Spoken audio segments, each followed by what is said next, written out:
Dati kaming nakatira ng aking asawa at 3 anak sa bahay ng aking biyenan. At aminado ako na sa paglipas ng panahon ay nagbago rin ang pag-uugali ng biyenan ko.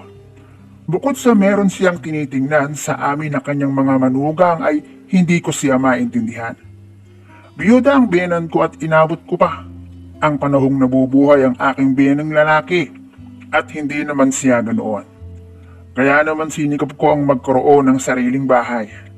Nakapundar kami ng aking asawa ng sariling bahay na malapit sa aking biyenan pero hindi ko inakalang sa pagpipilit. Kung gustuhin ang pag-uugali ng aking biyenan, maibalik ang dating relasyon sa pagitan namin bilang siya na ina ng aking asawa at lola ng aking mga anak. Ay hindi ko inakalang pati ang kanyang kiliti ay aking mahuli upang muling maghanap ng aararo sa bukid na taon na ring nilimot, tinalahib dahil sa pagdaan ng panahon. At nang dahil doon, pati ang lagusan na dinaanan ng aking asawa para makita ang mundong ibabaw, gibaman at tila medyo tuyot na daing kung mamasdan, ay walang pag-aalinlangan.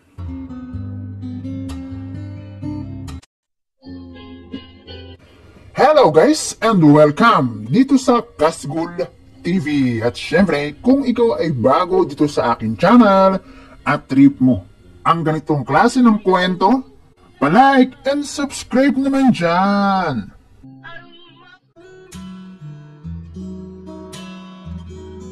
High school pa lang ay magkakilala na kami ng babae na itago na lang natin sa pangalang Fe, na siyang aking naging asawa matapos namin ang magkaroon ng relasyon na umabot sa puntong ipagkatiwala niya sa akin ang malaki at malusog niyang pagmamahal.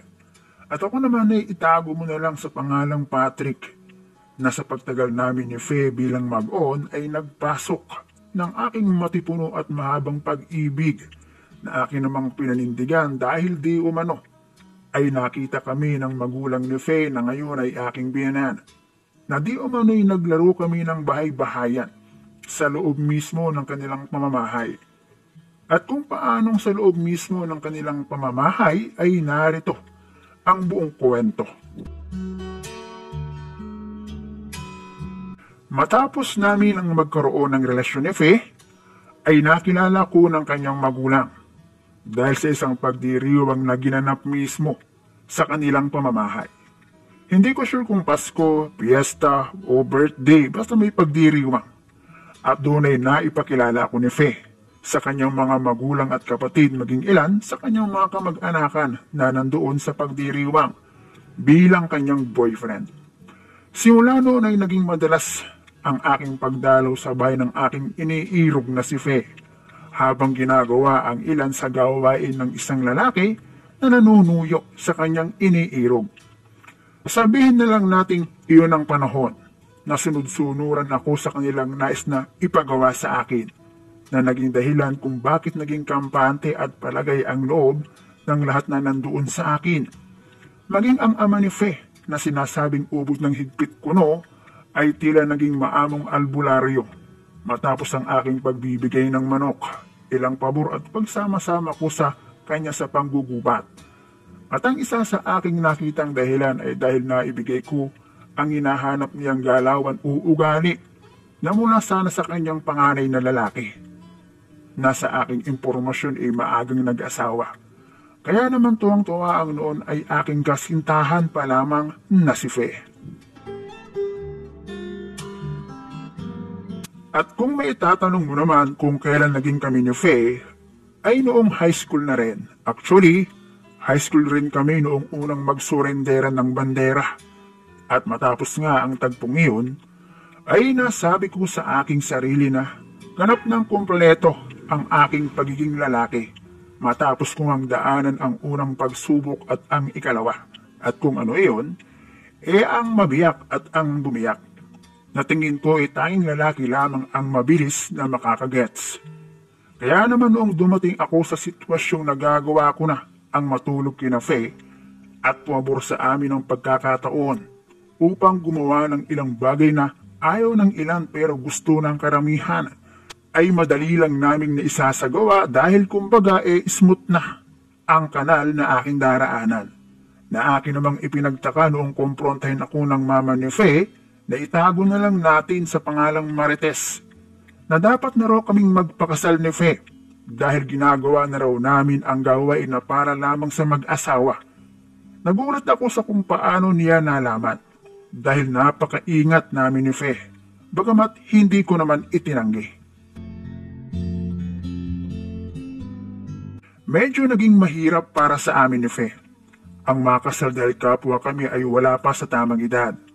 Kaya halos nasa 1 taon pa rin kaming nag-live-in hanggang sa dumating ang araw kung kailan kami maikasal. Sa loob ng 5 taon namin na pagsasama ni Fe, bilang legal na mag-asawa ay nabiyayaan kami ng 2 anak at kung saan kami nakatira ay sa bahay ng aking biyenan. Maayos naman ang aming pagsasama bilang mag-asawa sa bahay ng aking biyenan at marami akong nasaksihan ng mga pangyayari na nagpabago sa bawat pagdaan ng taon. Tulad na lang ng pagkawala ng aking biyenang lalaki matapos madamay sa isang car accident at hindi mag-survive. Mabuti na lang at kumpleto ng binipisyo ang aking biyenang lalaki na siyang buwa ng inaasahan ng aking biyenang babae dahil wala naman siyang hanap buhay. Ang pagsisilakihan ng aking mga hipag at ang pagkakaroon nila ng boyfriend. Hanggang sa pag-usad pa ng ilang taon ay naging 3 ang anak namin ni Fe na siya ring pagsisipag-asawa ng aking mga hipag. Dahan-dahan na rin nag-iba ang ihip ng hangin sa loob ng pamamahay ng aking biyenan. Lalo pa at pansin ko at ng aking asawa na meron siyang nagiging paborito sa aming mga manugang niya na madalas ay pagsimula ng hindi pagkakasundo sa bahay. Kaya naman naisipan ko ang magpundar ng sariling bahay para na rin masabi ko na aming sarili. 1 taon din kaming halos ay nagtiis ng aking pamilya sa tila kuryenteng grounded na pamamahay ng aking biyenan. Although may pagkukulang din naman ako simula pa noong una. Nakapagpundar kami ng sariling bahay, malapit lamang din sa bahay ng aking biyenan. Malapit kasi roon ang aking trabaho at para hindi na rin namin ilipat ng school ang mga bata. Hanggang sa dahan-dahan ay bumalik ang magandang trato sa akin ng aking biyenan na si Marites. Yun ay dahil na rin sa aking pagpipilit na maayos ang gusot sa pagitan namin. Bilang siya na ina ng aking asawa at lola ng aming mga anak. Pero hindi ko inakalang sa paglipat namin ng bahay ay mabubuo ang isang relasyon na bawal at masama para sa mga taong ang isang putahe ay sapat na at ayos lang para naman sa mga taong gusto pang mag-try ng ibang putahe. Nakuha ko rin kasi ang kiliti ng aking biyenan at hindi ko expected na aabot ng ibang level na ang lahat ay nagsimula lamang sa paghahatid niya sa akin ng tubig kapag araw ng linggo. Kapag araw kasi ng linggo ay nakasanayan ko ang magtanim sa maliit na taniman na nasasakupan ng lupain ng yumao kong biyenan na lalaki, na siya rin bili ng biyenan kong lalaki na nasa kabilang buhay ay huwag hayaang matenga. Sagingan, kamutihan, sitawan at kung ano-ano pang pupwedeng mapakinabangan sa pamamagitan lang ng pagbubungkal ng lupa.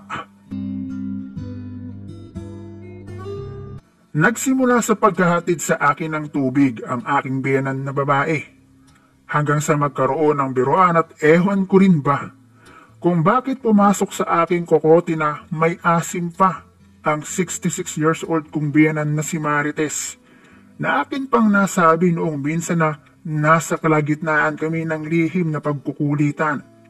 At marahil ay isa iyon sa sinasabing kahit na ano pa ang itsura o estado ng isang babae at lalaki kung sila naman ay nagkakasundo, ay nagiging posible ang imposible.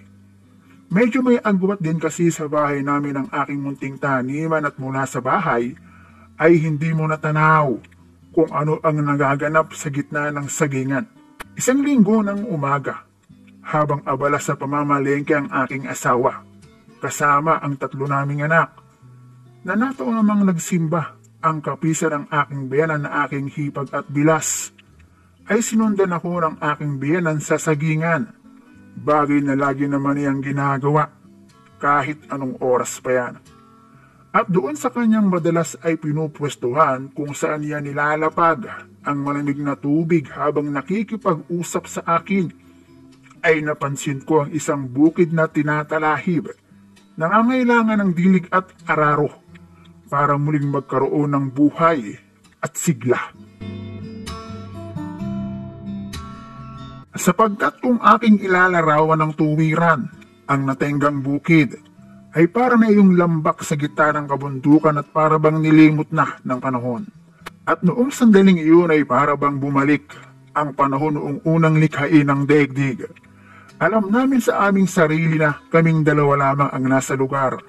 Kaya naman walang tanong-tanong ay pareho naming tinrabaho upang sa uli ay parehas kaming aani. Medyo tagtiyot na rin talaga sa bakanting bukirin. Matigas ang talahib at medyo makunat ng pikuhin. Wisik ng tubig para lumambot ang lupa at pag-ararong malakas na ang kailangan. Na siyang bagay na aking ginawa bago pa tumawag ang aking mag-ina para sa meriendang dala galing ng palengke. Hindi ko itatanggi na hindi lang isang beses ay ipinagkatiwala ang bukid para aking sakahin. Dahil sino nga ba naman ang mag-aakala? Dahil alam ng lahat na hindi iyon ipinamana kanino man. Pero hindi araw-araw linggo at marahil ay babala ang pagtumba ng isang puno ng saging kung saan kami ay malapit. Mabuti na lang at hindi kami inabot dahil kung nagkataon ay aabutin kami na nasa kahiyahiyang sitwasyon. Mula noon ay itinigil ko na ang pangingialam sa hindi naman sa akin. Mahirap na at baka masaling ko pa ang punso at baka ako ay manuno.